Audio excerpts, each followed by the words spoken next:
There are moments in life when you feel fate moving around you like an invisible current, pulling you into waters from which you might never return. I should have recognized that moment when I stepped through the doors of the Grand Astor Hotel on that October night, my press pass hanging from my neck and a beat-up notebook in my bag. The charity gala was in full swing. Crystal chandeliers spilled golden light over designer gowns and impeccable tuxedos. The air smelled of expensive perfume, French champagne, and the kind of money that doesn't need to announce its presence. I didn't belong in that world, and we all knew it. My presence was tolerated because the press still serves a purpose. Public validation for people who do things in the shadows. My investigation had led me there. 3 months of tracking real estate transactions that didn't make sense. Properties bought above value by shell corporations. $1 million renovations with no explanation. Money flowing through channels that were too clean. Almost too clean. I was there to observe, to connect faces to names, to feel the temperature of the room. My editor thought I was chasing ghosts.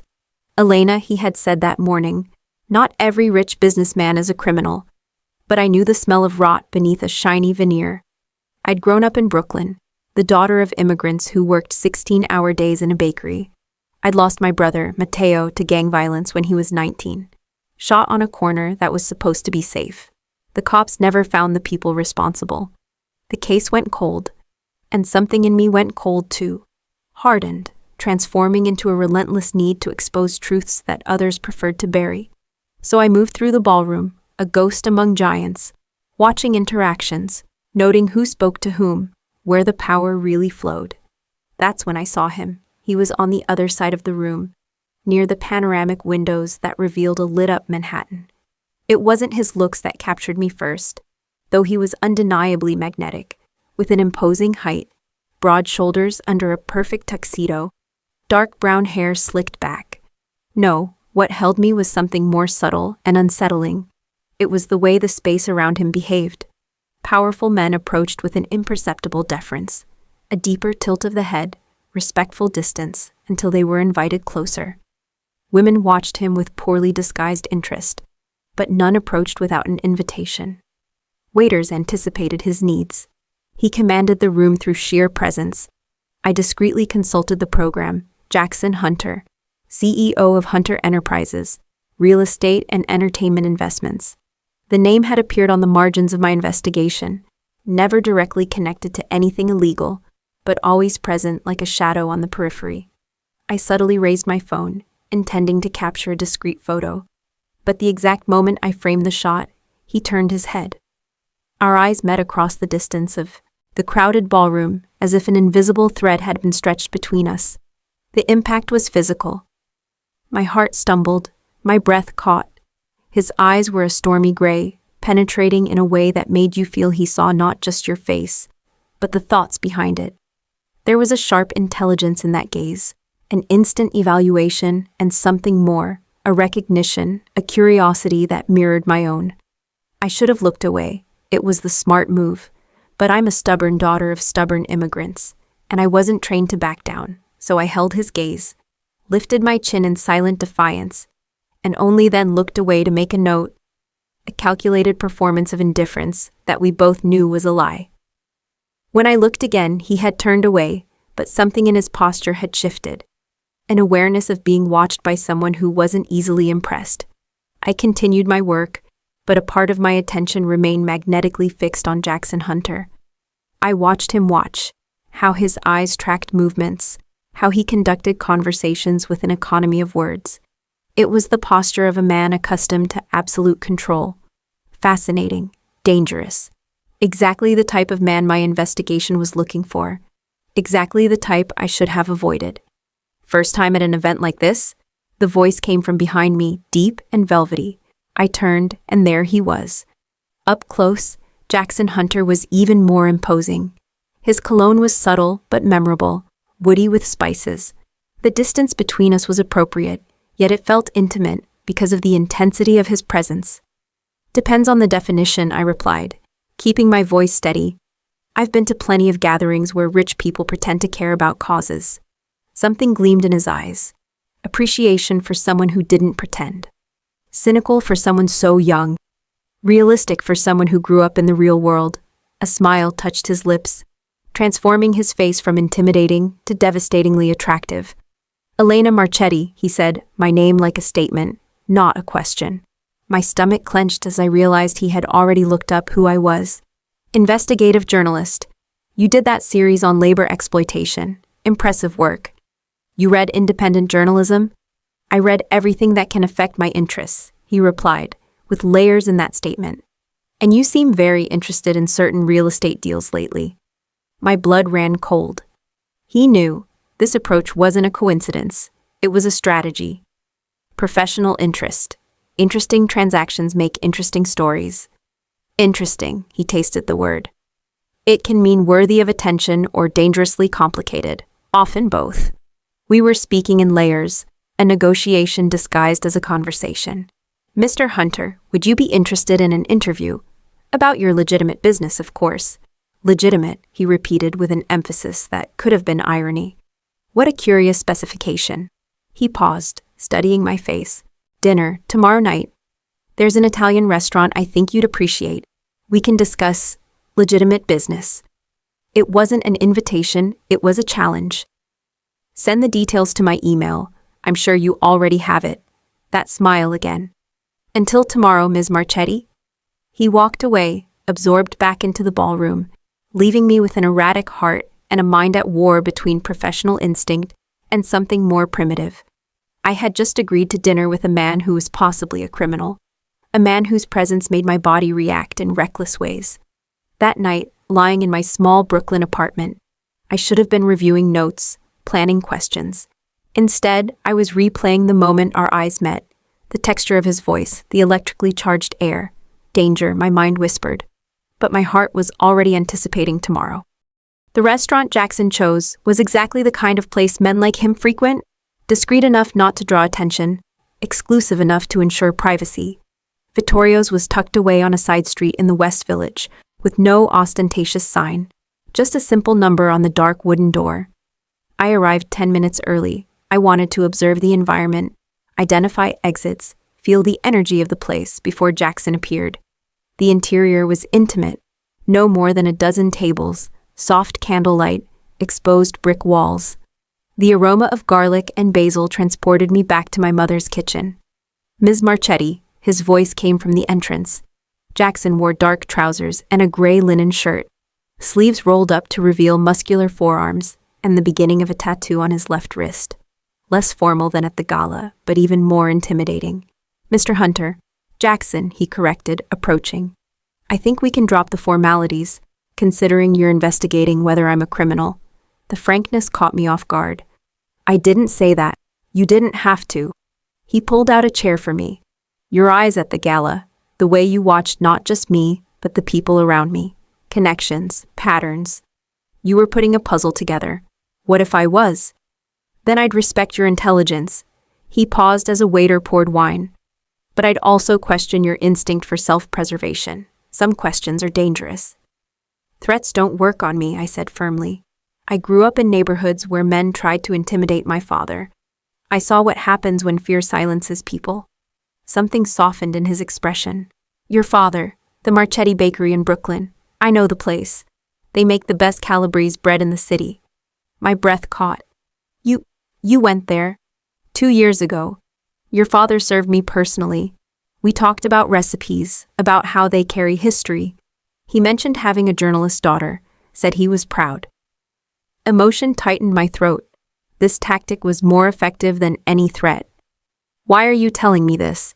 Because you need to. Understand that I'm not the one-dimensional monster you're building. I'm complicated. Contradictory. He left the sentence unfinished. And you also run operations that hurt people, I finished for him.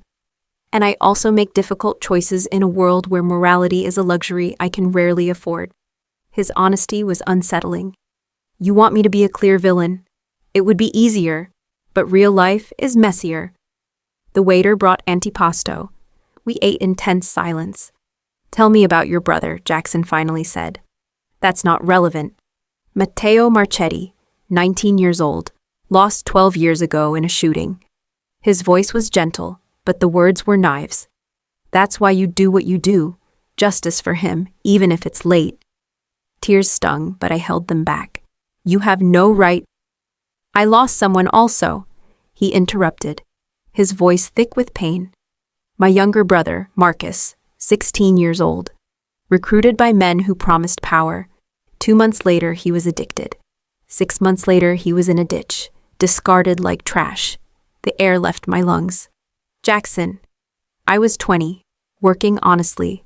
And while I was doing everything right, others destroyed my brother. So I learned. Power doesn't wait for permission. We were in dangerously intimate territory. 2 people with old wounds, reacting in opposite ways to the same trauma. So you became exactly the kind of man who destroyed your family, I said softly. I became the kind who protects what's his, he corrected. There's a difference. Is there? Our eyes locked. It was no longer just a journalist and a criminal. It was a mutual recognition of mirrored pain. Elena, he said my first name for the first time without the surname. You look for monsters because it gives meaning to your loss. But what if the monsters are just broken people trying to survive? That doesn't justify. It doesn't justify, but it explains. His hand landed close to mine. You can expose me. You probably should. But first, don't you really want to understand? It was a seduction, intellectual, emotional. He was offering access that journalists rarely get. A week, I heard my voice say, "Give me real access. Then I'll write the truth, whatever it is. And if what you discover isn't what you expect, then I'll write that truth." Jackson studied my face for a long time. Finally, he nodded. A week. But there are rules. You don't publish anything during this period. And you have to be willing to see things you can't unsee. I accept. We toasted silently, both knowing we had crossed a dangerous line. The following days were disconcerting. Jackson introduced me to his world in layers. First, the legitimate surface. Casinos with transparent operations, community projects his company funded. Then gradually, the deeper levels. A meeting in a warehouse in Queens. 10 men, negotiations and subtle codes. Money changing hands. There was no violence because Jackson's power was so established that his word was absolute law. Are you building an empire or protecting territory? I asked. Both. One feeds the other. His jaw tensed. Every territory I control is a community that other factions don't exploit. I'm not a hero, Elena, but I'm also not the villain you want me to be. You still hurt people. I hurt people who chose this game, which is preferable, my controlled version or the chaos that would come without me. It was difficult to completely dismiss his argument. On the third day, everything changed. Jackson took me to his property in the Hamptons, a stunning house with huge windows overlooking the ocean. We walked along the beach at dusk, cold sand under our feet, salty wind in our hair. This is my only real place, he admitted. Where I come when I need to remember who I could have been. And who could you have been? He stopped, looking at the golden horizon. Someone simple, a teacher maybe, something that built beautiful things instead of empires of necessity. There was so much melancholy that my heart ached. Without thinking, I touched his arm, my first real physical contact. He looked at my hand, then my face. The intensity in his eyes stopped my breath. Elena. My name was a warning and an invitation. I know, I whispered. This is reckless, impossible, wrong. But I can't stop wanting to genuinely understand you. He raised his hand, his fingers brushing my cheek with an unexpected tenderness. You see me. You really see me. Not just what I've built, but what it cost. No one else sees that. We were dangerously close. Every rational instinct screamed at me to back away, but deeper instincts kept me held. His phone rang, breaking the moment. He stepped away to answer. I heard fragments. Our house. When I get back. Yes, honey. My honey. Reality hit me like cold water. Of course, there was someone, probably kept carefully separate from this side of his life. When he returned, something in my expression gave me away. Who is she? My voice came out cold. He paused. In that silence, I saw confirmation and guilt. It's complicated. It always is, I said, stepping back. With men like you, everything is compartmentalized, controlled. Elena? No, I raised a hand. This was my mistake. I confused professional access with a real connection. I won't make that mistake again. We drove back to Manhattan in a thick silence. But something had changed irrevocably. I had seen a real vulnerability in him. And he had seen that I cared more than I should have. The week wasn't over yet. But the game was already completely different. The week Jackson promised me turned into something I wasn't prepared to face. Dangerous intimacy disguised as a professional investigation. After that afternoon in the Hamptons, after the call that revealed the existence of another woman in his life, we established a silent truce. He wouldn't mention the moment we almost had on the beach. I wouldn't ask about his personal life. We would both pretend that the attraction between us was an imagination, not a pulsating reality. But pretending didn't make things any less true. On the fourth day, Jackson took me to one of his most controversial establishments, an exclusive club in Lower Manhattan that was officially just an entertainment space for members, but where I suspected less legal business happened on the upper floors. We arrived at midnight when the place was buzzing with energy, pulsating music, dancing bodies, expensive drinks flowing freely. "This is my real world," Jackson said into my ear, his voice cutting through the noise, "where control and chaos coexist." He guided me through the crowd, his hand on the small of my back, a touch that was meant to be just guidance but sent electric currents down my spine. We went upstairs, past security guards who nodded respectfully, until we reached a private office on the third floor. The contrast was striking. Downstairs, controlled chaos. Here, absolute silence, soundproof walls, minimalist elegance. Jackson poured 2 glasses of whiskey, handed me one, and sat behind a glass table. "You want truths?" he began. "Here's one. This club launders approximately $3 million a month through legitimate transactions mixed with money from other operations. Casinos, gambling, some activities I prefer not to detail. Nothing violent, just financially creative." My hand trembled, holding the glass. He was giving me a direct confession, evidence that any journalist would kill for. "Why are you telling me this?" "Because you asked for complete honesty." His gray eyes held mine. "And because part of me wants you to understand that I don't do this for greed. I do it because the system is already broken. I just navigate the cracks more efficiently than others. It doesn't justify, I know." He leaned forward. "But it makes you question, doesn't it? Who decides what's moral when the rules were written to protect those who already have power?" It was a seductive argument, dangerously persuasive, and he knew exactly how to present it, not as an excuse, but as a philosophy that forced me to examine my own certainties. We spent hours in that office. Jackson revealed layers of his operation that I never would have discovered on my own. Gnomes, connections, structures. Each revelation was a poisoned gift, valuable information wrapped in growing intimacy. "You're going to use all this against me," he said eventually, voice suave but sem resentimento. "I should. But I'm starting to understand that you're a product of a system that failed with you first." I admitted what I had been avoiding recognizing. "That doesn't absolve you, but it complicates the simple narrative I wanted to write." Jackson got up, approached the window that revealed the sleeping city. "Do you know what's loneliest, Elena? To be seen only as a symbol, villain or victim, monster or martyr, never as a complex person that contains both." I joined him at the window.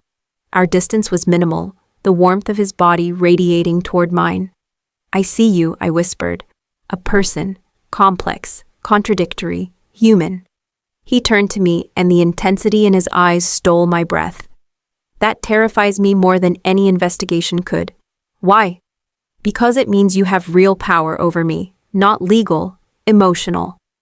We were dangerously close again, a magnetism pulling us together against all logic. His fingers brushed my face, tracing my jaw with a devastating tenderness. "Elena!" My name was a prayer and a curse, and then his phone rang again. Always the phone. Always reality intruding. But this time, he didn't answer. He let it ring until it silenced, his eyes never leaving mine. "Who is she?" I finally asked the question that was consuming me. "The woman who calls. Who has the right to call at 2 a.m. and expect you to answer?" Jackson pulled back, running a hand through his hair, the first gesture of real discomfort I had seen from him.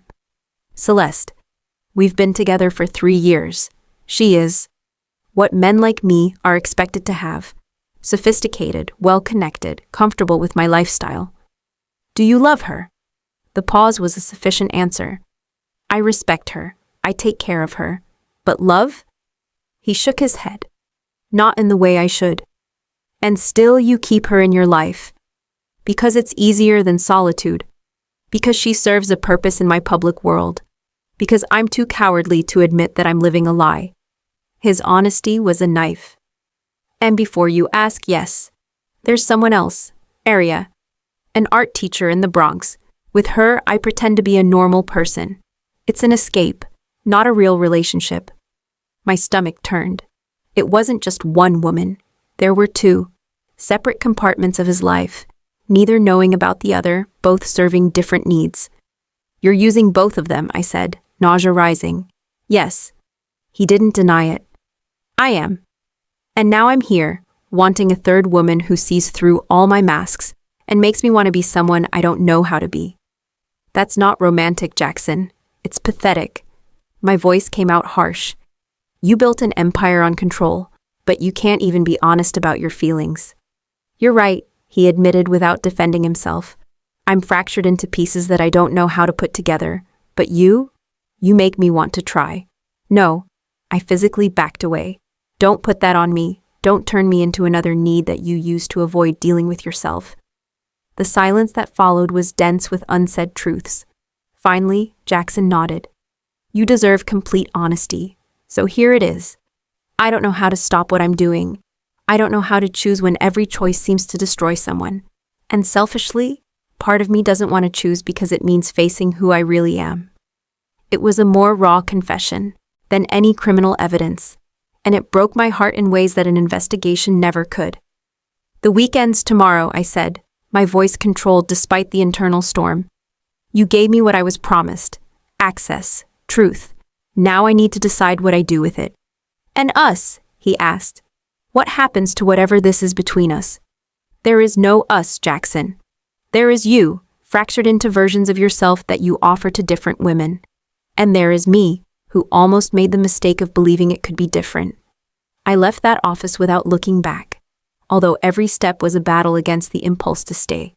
But while driving back to Brooklyn, as the city woke up around me, a terrible truth crystallized. I had fallen in love with him, for the real man behind the masks, and that truth was more dangerous than any criminal secret I had discovered. Because it meant that when I published my investigation, I wouldn't just be exposing a criminal. I would be destroying a man who, against all logic, had touched parts of me that I thought were dead since I lost my brother. I wasn't planning on going to Jackson's apartment.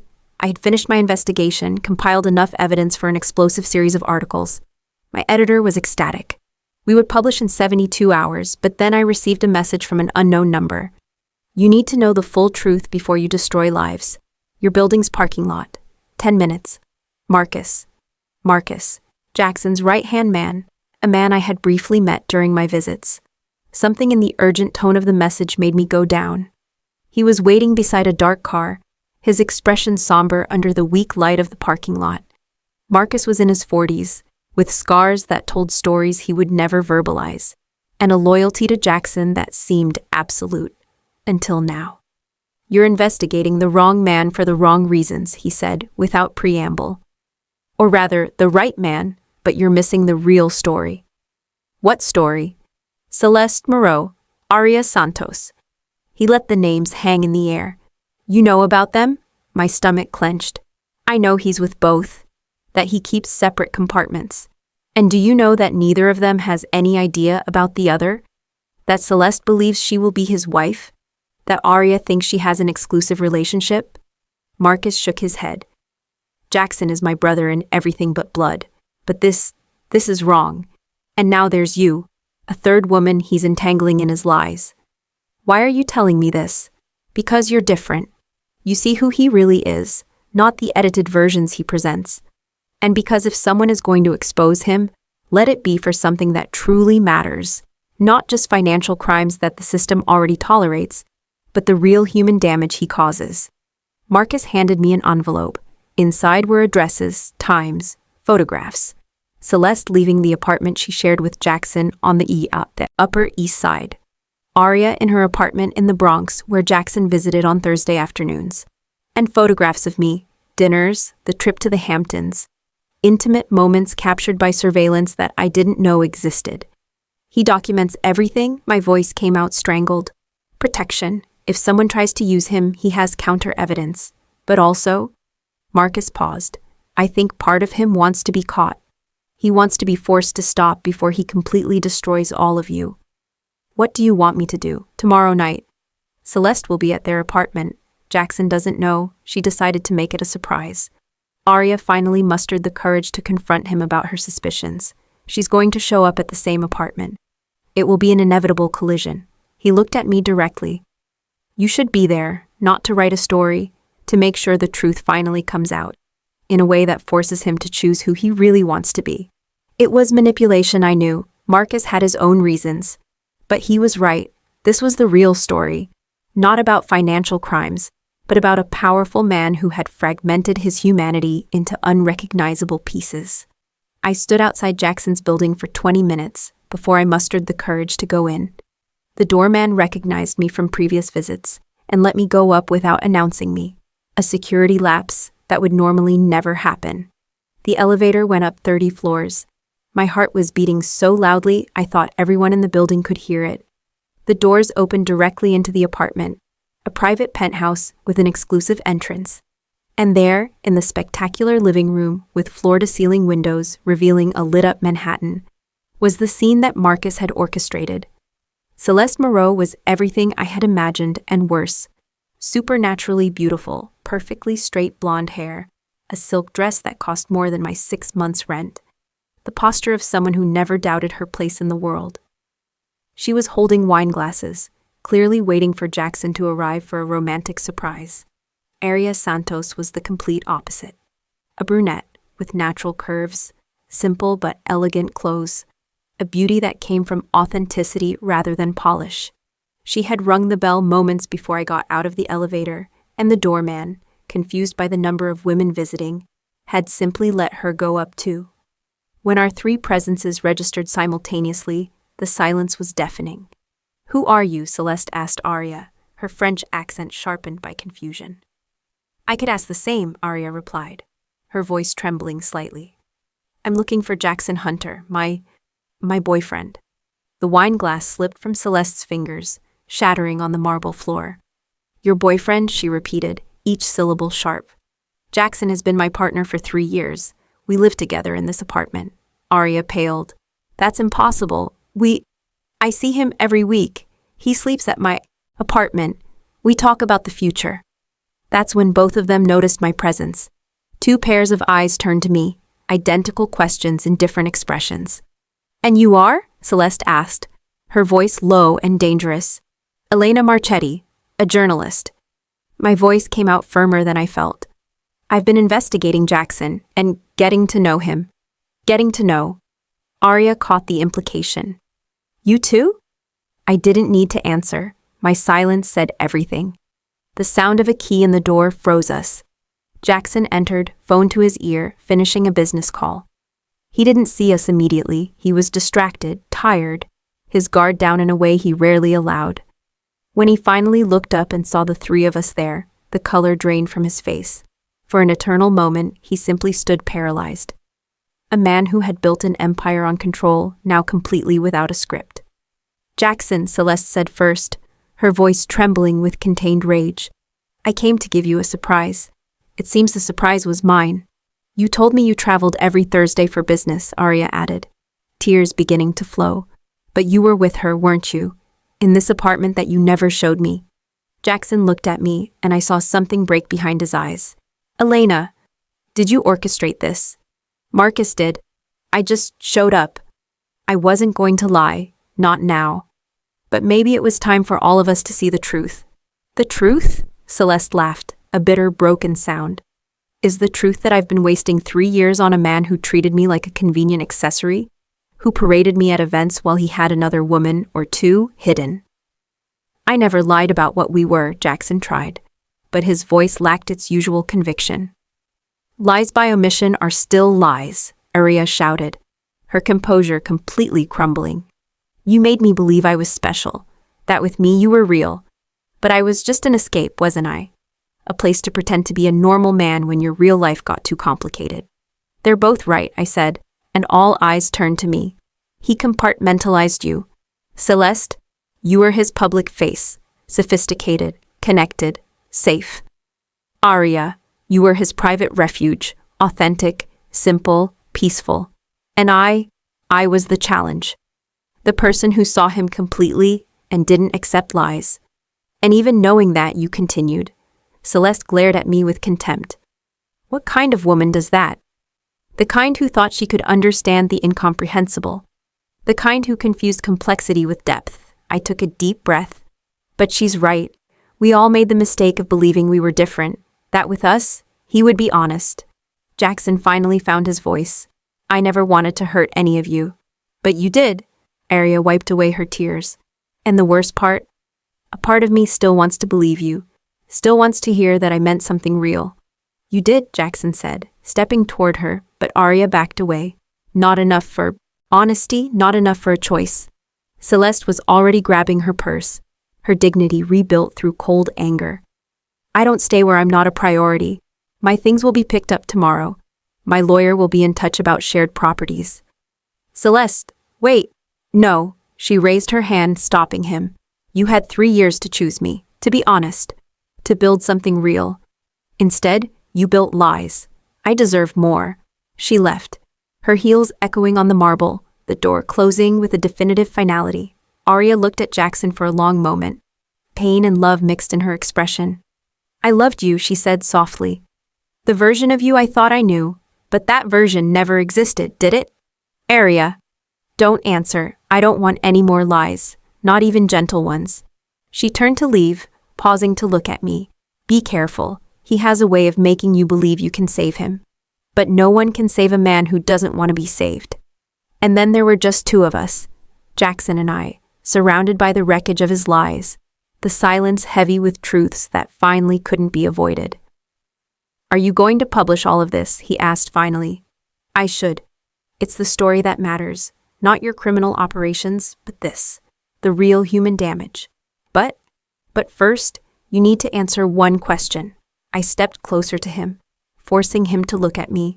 Of all of us, who did you really want? Or do you not even know because you never allowed yourself to truly feel? Jackson closed his eyes, and when he opened them, I saw a raw vulnerability he had never allowed before. You, he whispered. It was always you.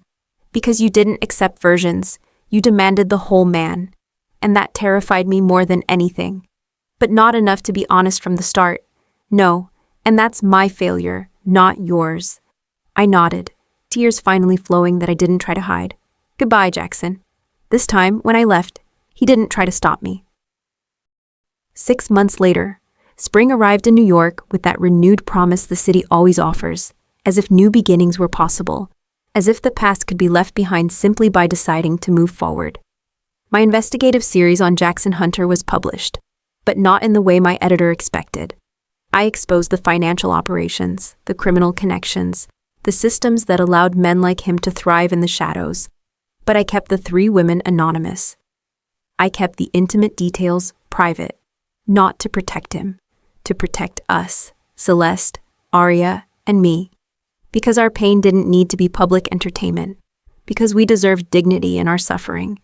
The article won a National Journalism Award. It led to federal investigations. Jackson wasn't arrested, men like him rarely are. But his empire shrank significantly. His reputation was stained, connections cut, power diminished. I should have felt triumphant. Instead, I felt only a strange emptiness. I was at an art gallery in Brooklyn that Saturday in April, covering an exhibition of local artists for a light story. A welcome break from heavy investigations. The gallery was small, with soft lighting highlighting vibrant paintings that captured the contradictory soul of the city. And then I saw her. Aria Santos was standing in front of a specific painting, an abstract in blues and grays that somehow captured loneliness and hope simultaneously. She looked different, lighter, perhaps. Her hair was shorter, her clothes had more color, as if she had allowed herself to emerge from the shadow she had been hiding in. Our eyes met across the gallery. For a moment, I considered pretending I didn't recognize her, but there was something in her expression. Recognition, maybe an invitation, that made me approach. "Elena," she said my name softly. There was no anger in her voice, just the weariness of someone who had processed pain and made it to the other side. "Arya, you're, well?" "I am." She smiled, small but genuine. "It took time, therapy, a lot of crying nights. But yes, I'm well, better in fact than I was before him." "I'm so sorry," the words came out before I could stop them. "For my part in all of this." "You don't need to apologize, neither of us knew." Arya turned back to the painting. "Funny how sometimes we need to be broken to realize we were cracked all along." "Are you painting again?" "Not just painting, writing too. A novel based on, well, you can imagine." She laughed softly. "My editor says it has bestseller potential. Apparently, everyone loves a story about a woman who survives a charming but impossible man." "Art as therapy. Art as reclaiming the narrative," she gently corrected me. "He doesn't get to define my story, I define it." We talked for a few more minutes, cautious at first, then with more ease. Arya mentioned that she had run into Celeste by chance 3 months ago at a charity event. They had coffee, shared stories, and found a strange healing in mutual recognition. "What about you?" Arya asked. "How are you dealing with it all?" "Working, always working." I answered automatically, then paused. "Lying, I'm processing. Learning that I can be excellent at investigating others' truths while avoiding my own." "What truths?" "That a part of me still cares about him, not about what he did, but about who he could have been. And it irritates me because I know it's a fantasy, not a reality." Arya nodded understandingly. It takes time for the heart to catch up with what the head already knows. We exchanged numbers, promised to stay in touch, a promise that we both might or might not keep. But there was something healing in that meeting, a recognition that none of us was a passive victim, but an active survivor choosing how to move forward. When she left, I stayed in the gallery, lost in thought. "Did you come for the art or the memory?" The voice made my heart stop. I turned, and there was Jackson. He looked different, thinner maybe, less polished. There was a weariness in his eyes that wasn't there 6 months ago, the weight of consequences perhaps, or simply a recognition that control was always an illusion. "Jackson." His name came out softer than I intended. "Elena." He kept a respectful distance. "I didn't know you would be here. I'm not following you, I promise. This gallery." Arya helped to heal. "I make anonymous donations. It's a minor form of redemption, but it's something." "Are you trying to compensate?" "I'm trying not to be completely the person I was." He paused. "Your series destroyed half of what I built. And it was exactly what I deserved. I'm not looking for your gratitude. I know, but you have it anyway." He finally looked directly at me. "You forced me to stop, to choose.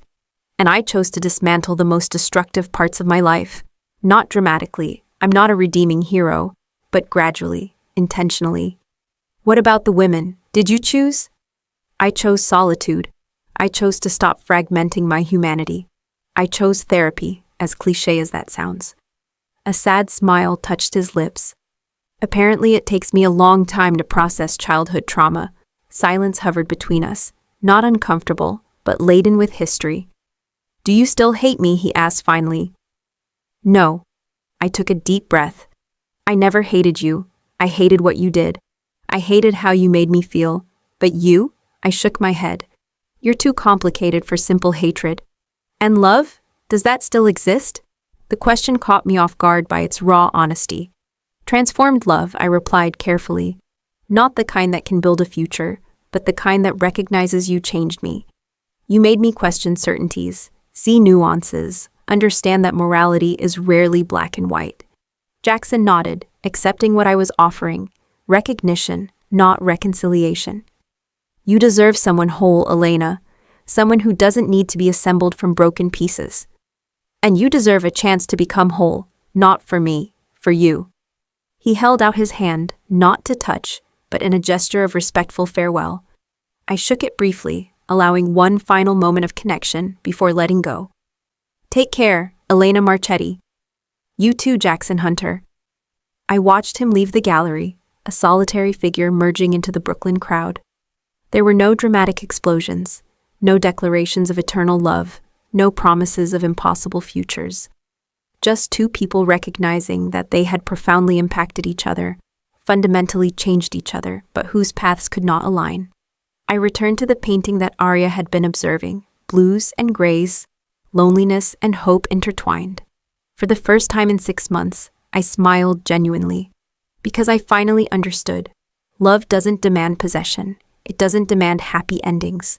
Sometimes, love is simply seeing someone completely, flaws, contradictions, possibilities, and wishing they find peace, even if it's far away from you. I left the gallery into the spring sun, the vibrant city around me, my notebook in my bag ready for the next story. This time, it would be someone else's story. My own. I was finally ready to live instead of just documenting.